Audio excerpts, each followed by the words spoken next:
allons-y dans les troubles que ceux-ci vont occasionner encore. Je vais prendre quel encore là. J'ai parlé ici des guerres entre les anciens, les gens qu'on a installés maintenant et les anciens. Non. Donc, il faut qu'on prie pour les élus des villes de Douala, Buea et Konsamba. Les nouveaux élus, quand vous entendez les grands élus qu'on a élus là dernièrement. Parce qu'il y a un conflit qui va conduire même les anciens, au tribunal criminel, vous appelez? Oui. Un conflit très grave. Les trois villes ici, Douala, Konsamba et Buea. Pour Buea m'a paru bizarre parce qu'en réalité, il y avait un pasteur qui était... le monsieur qui était là, je l'ai vu, il s'est moqué de Dieu. C'est ça qui a amené, c'est ça a déclenché ça. Parce qu'il a vu dans un endroit, c'est comme si on a amené ce pasteur-là de prier. Il fallait qu'il dans des prières, le monsieur s'est moqué de Dieu dans son cœur. Quand il s'est moqué de Dieu dans son cœur, j'ai entendu le jugement sur eux. Ça a déclenché sur tous les élus qui sont là.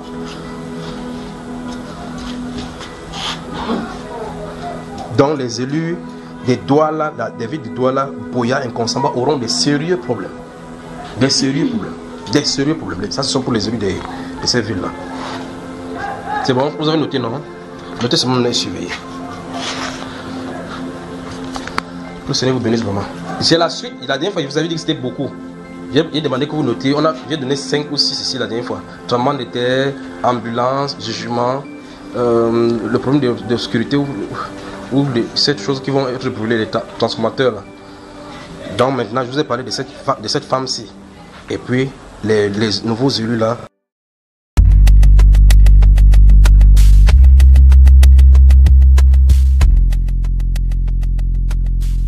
En confirmation des paroles de prophétie données par l'homme de Dieu le 26 avril 2020 et publiées sur la chaîne YouTube Bambaïba, une information donnée par Omer Badi, parue dans Jeune Afrique du 6 février 2021, annonce qu'il y aurait un bras de fer autour de la SMID, le trésor de la capitale économique du Cameroun.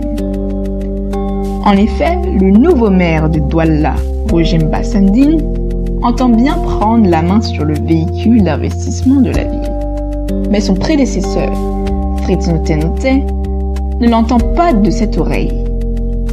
Élu en mars 2020 à la tête de la capitale économique camerounaise, Roger Mbassandine réclame à ce titre la présidence du conseil d'administration de la Société métropolitaine d'investissement de Douala, le véhicule d'investissement de la ville. En effet, la ville qui a succédé à la communauté urbaine de Douala, la CUD, étant à l'origine de la SMID, est avec 23% des parts l'actionnaire de référence de cette structure, destinée à financer des projets dans la ville, est toujours présidée par l'ancien maire de Douala, Fritz Note. Mais les choses se sont accélérées le 12 février, lorsqu'un magistrat du tribunal de première instance de Douala a signé un jugement en référé ordonnant la mise de l'entreprise sous administration provisoire. Des menaces de poursuite. À peine l'ordonnance était-elle rendue qu'une escouade de policiers et un huissier ont investi le siège de la Société métropolitaine d'investissement de Douala, priant Fritz Note, mais aussi le directeur général de la société, Fabrice Chingo-Péton, ainsi que le personnel de libérer les lieux. Les locaux sont désormais sous la garde de la police municipale, tandis que l'administration provisoire de la SMID a été confiée par le juge à l'expert comptable François Maurice Njo pour un mandat d'environ 6 mois. Ce dernier est donc chargé de convoquer une assemblée générale des actionnaires devant renouveler le conseil d'administration et de diligenter un audit des comptes sur les 3 derniers exercices. Cela pourrait donner lieu à des poursuites judiciaires si des indélicatesses sont constatées, glissent des proches de Roger Mbassandine.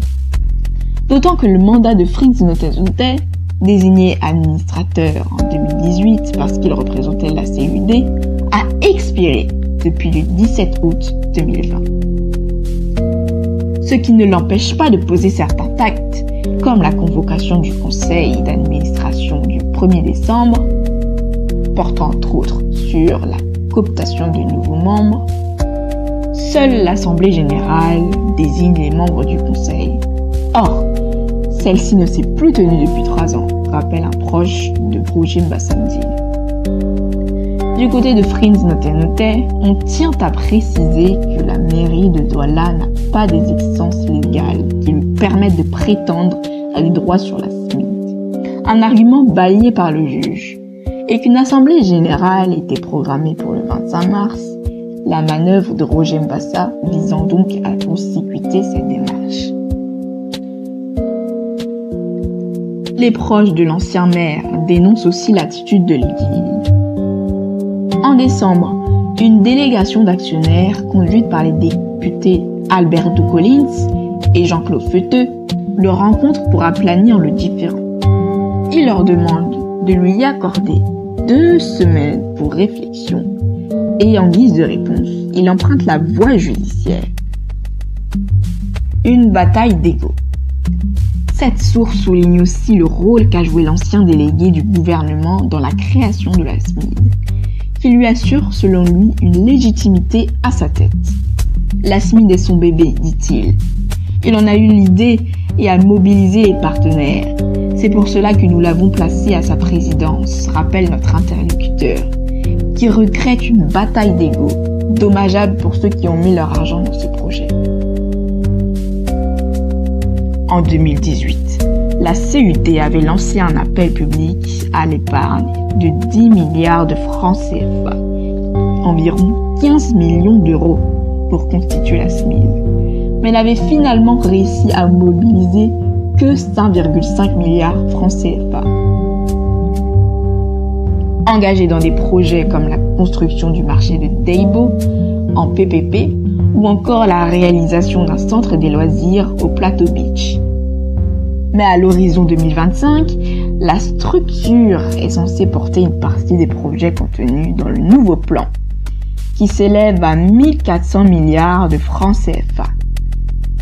Les bras de fer engagés sur les bords du Gouri, la rivière qui baigne la principale ville du pays, promettent d'autres rebondissements. Mais de son côté, le site camerounais info.net du 16 février 2021 déclare que le maire de Douala, Roger Bassandine, et l'ex-délégué du gouvernement, Frins Noté, engagent une bataille judiciaire pour le contrôle de la SMID. Le tribunal de première instance des pays de Bonanjo a mis la SMID sous administration provisoire. La direction de la SMID fait appel face à cette décision. C'est donc une bataille ouverte entre Roger Bassandine et Frins Noté pour le contrôle de la Société métropolitaine d'investissement de Douala. Or, dans une décision rendue publique le 12 février 2021, le TPI de Bonanjo met la SMID sous administration provisoire, avec pour administrateur l'expert comptable François-Maurice Njo.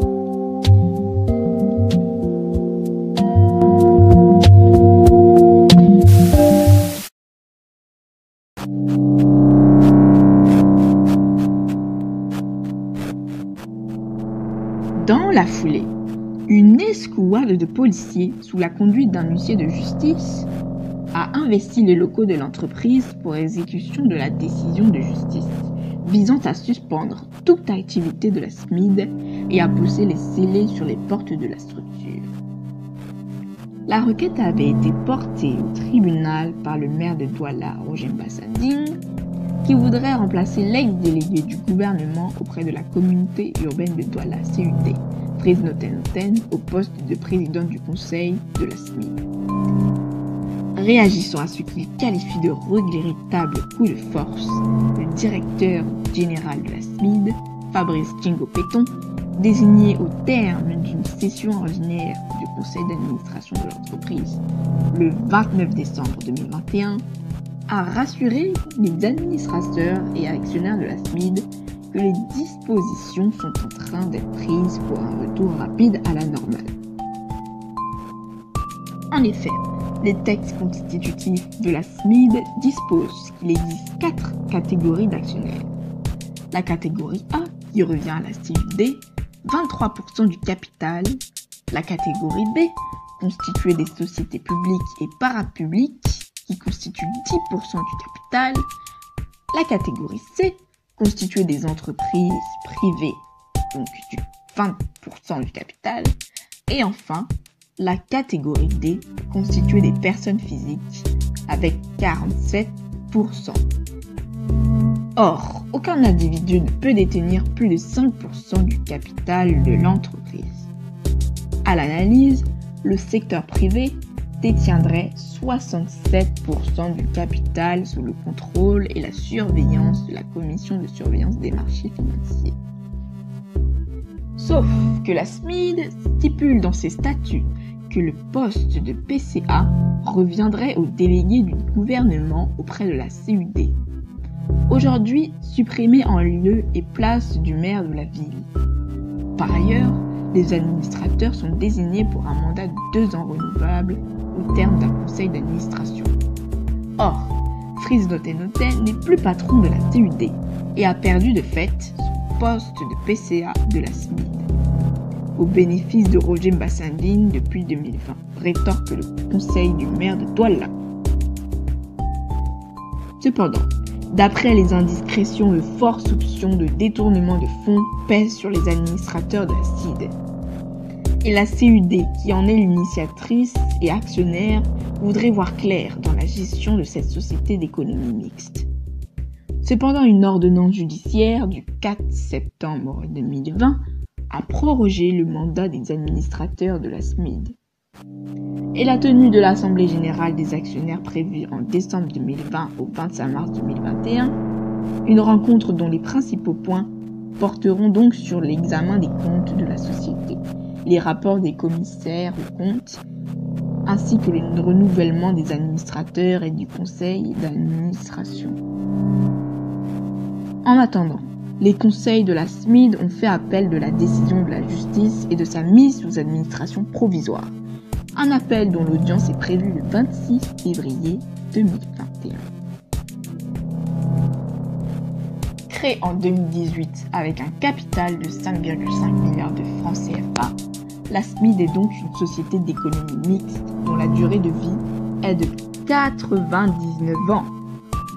Le coût de l'action est de 10 000 francs CFA et chaque souscripteur avait pris au moins 15 actions. Le dividende annuel par action est évalué à 1360 francs CFA et donc pour un taux de rentabilité interne de 17,3%. Le délai de récupération étant de 6,6 ans, sur le long terme, la SMID ambitionne donc de mobiliser une enveloppe globale de 1400 milliards de francs CFA, en vue de la réalisation de certains grands projets de la capitale économique. Il s'agit par exemple de la construction du Centre international des conférences de Douala, représentant 12,4 milliards de francs CFA, de la gare routière multimodale de Bonabéry, qui elle-même fait 1,9 milliard de francs CFA.